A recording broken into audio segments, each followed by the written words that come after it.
Okay, so we've got another 100 series in today. It's got a 1HD in it. We're seeing plenty of these coming through for some preventative maintenance as well as performance work on this particular model. The preventative maintenance is we're going to do some valve clearances on it. They're usually tight, so we adjust those back to within specification, as well as we replace the injector lines, which should be done around about every 150,000 Ks. Performance-wise, we're banging in a set of plus 30 injectors to match the bigger turbocharger that this 1HD is fitted with. From there, it'll go onto the dyno. It's fitted with a Unichip with electronic boost control. We'll give it a retune and see how it comes up.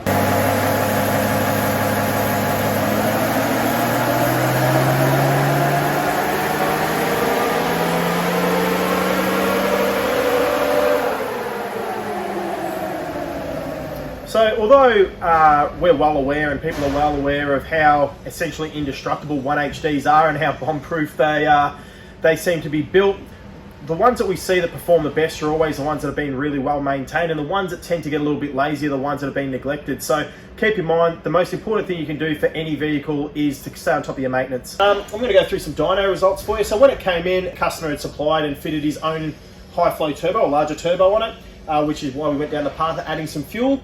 So before, it made about 115 kilowatts and about 400 newton meters of torque. This is measured at all four wheels. With the tune-up, it now makes 183 kilowatts and just on 800 newton meters of torque. So it's going to be an absolute machine, this thing. So as with all Unichips that we tune, the option of a 5-map select switch is always available.